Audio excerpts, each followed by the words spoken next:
Arvid Lindblad dominating in New Zealand and Evans Giltaire striking back against Freddie Slater in the Formula Regional Middle East may both be entertaining storylines to follow, but the best title fight of the year has so far clearly been elsewhere. Hello and welcome fellow motorsports fans. The thumbnail does of course give it away. The epic 2v2 between Prema and RSGP in the F4 Middle East is easily my favorite battle so far in 2025. Please excuse the lack of a camera and slightly delayed episode. Unfortunately, I've been a bit sick this week and it was either this or no video at all, so we'll just make the best of it. Of course, there's also been plenty of Formula Regional action, a couple news and the first proper European karting action, so let's not waste any more time.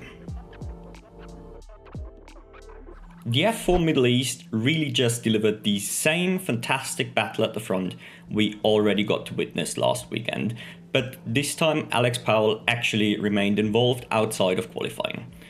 Emmanuele Olivieri still remains the revelation of the season with another pair of regular grid wins, staying rather close to a perfect season so far to extend his lead over KNB. KNB looked really good, but just couldn't quite stop the RSGP rocket ship.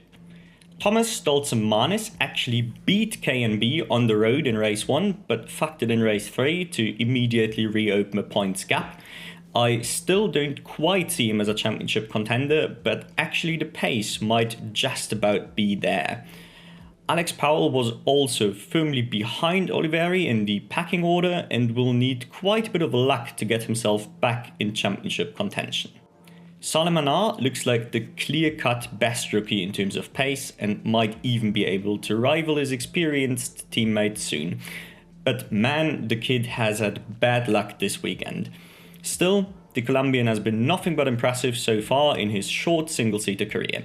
Definitely a bit of a switcheroo with teammate Alexander Bondarev compared to their days in karting together. The latter is also improving, but still not quite showing the same level of performance, despite technically being a little more experienced as well. But again, if you haven't watched Bondi in karting, there's a very good reason Williams has picked him up. He isn't one of those shotgun signings we're kinda seeing at the moment. August Reiber managed to do what I never thought possible by controlling the reverse grid race all the way to his maiden victory. I don't think this changes anything about my super low expectations for the guy in general. His other races so far more than justify this opinion, but definitely still deserves a shout out in my opinion for this win. Over in the Formula Regional Middle East, Evans Giltaire finds himself in the championship lead despite a DNS in the reverse grid race, thanks to two dominant wins, while Freddie Slater's eventful weekend ended with Taito Kato smashing into his side. Freddie Slater wasn't quite the near untouchable debutant from last weekend, but still put in a more than solid run all things considered. I still stand by everything I said last week, and he doesn't need to win the title for that to stay true. But I do have to highlight him losing out on direct battle to Rashid Al-Daheri in both races. I really hope Al-Daheri can keep that form in Europe.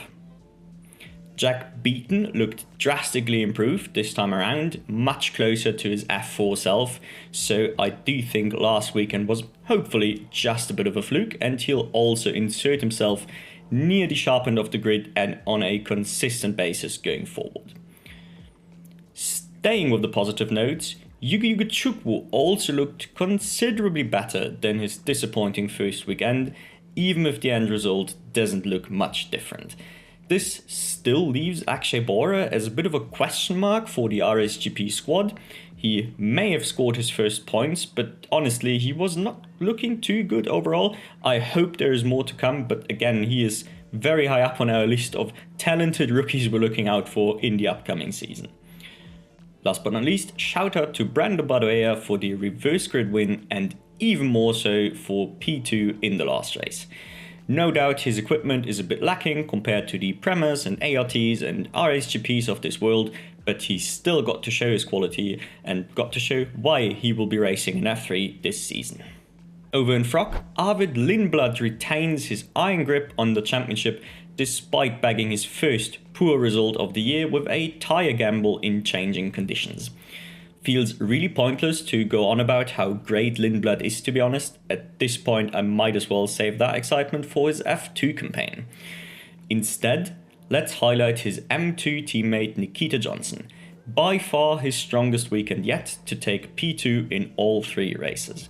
Has really confirmed his qualities as a wet weather driver here as well, something he has managed to show off in his few European races too. Always a great sign for young drivers, of course, and enough consistency to sneak back ahead of Zach Scolar in the standings. The latter really screwed himself in quali this time, but did put in a few key overtakes in the dry race, as basically the only guy to pull off overtakes at all, so it is something, I suppose.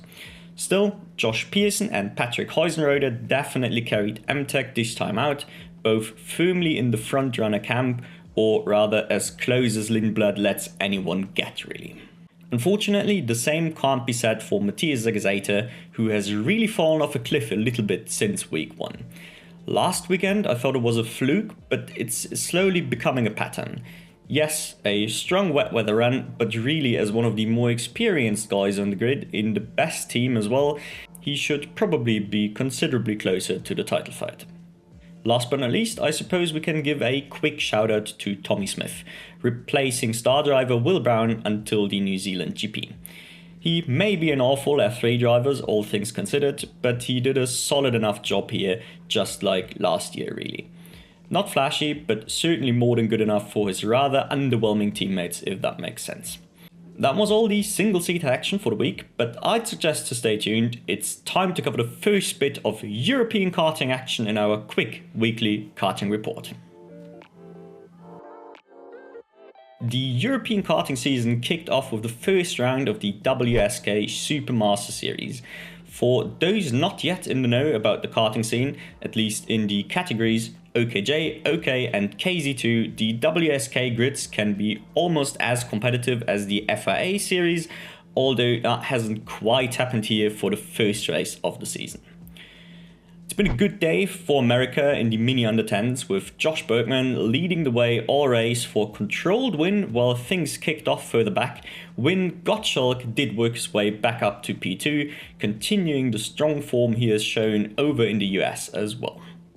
Mini Group 3 had the perfect debut for our fan favourite Nicolo Perico out of the under 10s and straight in with a dominant win in a surprisingly dull race at the front.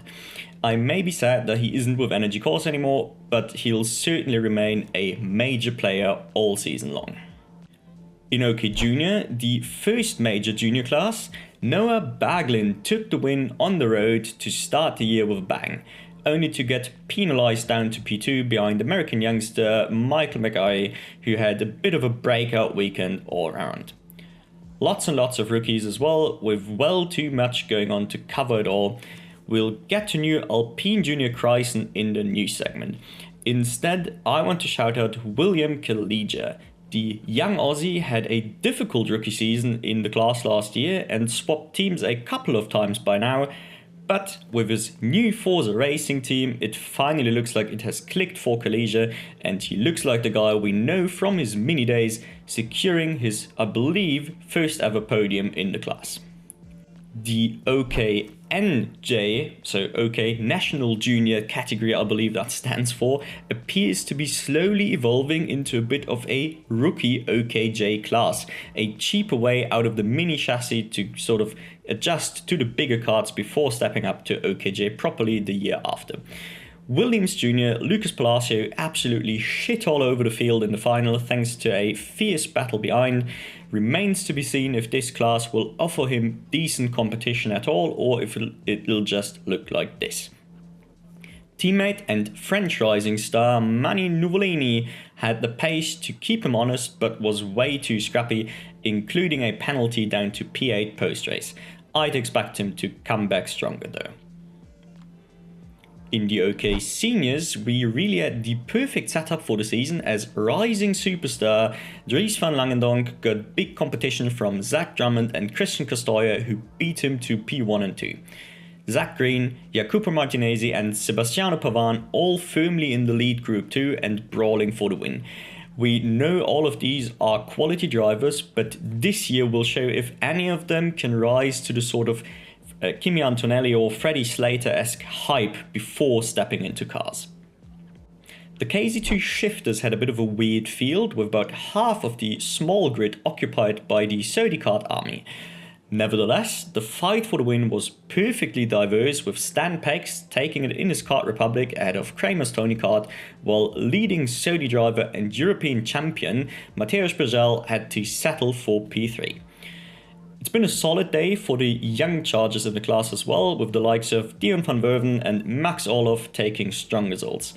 Hopefully we'll see a lot more of that as the year goes on. And now, on to our quick news section. First up, Santiago Ramos is confirmed to be joining Van Amersfoort Racing for his sophomore F3 campaign. After John Bennett secured the F2 seat, this really isn't a surprise. In my opinion, Ramos definitely had a bit of an underwhelming season in 2024, but I do think he is better than what he got to show, so I very much think another year of F3 is a great choice. Then, a bunch of Eurocup 3 related announcements. Spanish F4 champ Mattia Konagi steps up with MP Motorsports, while Red Bull junior team trio of Jules Caranta, Ernest Rivera and Enzo Tanvernickel all make the step up to Eurocup 3 with Campos, further strengthening the partnership between Red Bull and Campos all the way down the ladder. Personally, I think Tanvernickel especially is being rushed a little too much, but either way, this is fantastic news for Eurocup 3 as a series. The series produces much better racing than the somewhat shitty Fracker car and is really starting to attract some big names this year. I think between GB3, Fracker and this, I might be looking forward to Eurocup the most. Then an interesting piece of NA news, as Maxi Taylor is confirmed for a partial Indy NXT campaign with HPD next to his full season USF Pro 2000 program. Kid just turned 17 not long ago and has spent last season on the lowest rungs of the Indy ladder, so this is a huge step up, but a rather welcome one. Together with the likes of Nikita Johnson, he is firmly a part of the current crop of young, exciting American talent, and I can't wait to see where his career goes. And last but not least, a piece of karting news, as 12-year-old Canadian karting driver Ilie Tristan Crisan has signed with the Alpine Academy. Crisan might not have been at the very top of my shortlist of unsigned talent, but he wasn't too far off either. Combined with his age, I think there are big things to come before he eventually graduates to cars in a few years' time. Well, I guess that's it for the week. As always, it's been quite a bit and it'll only get busier from here. I can't wait for the other winter series to finally kick off. Anyway, I thank you all for watching. I hope you could forgive the slightly dodgy quality this episode, and I hope to see you back on camera next week.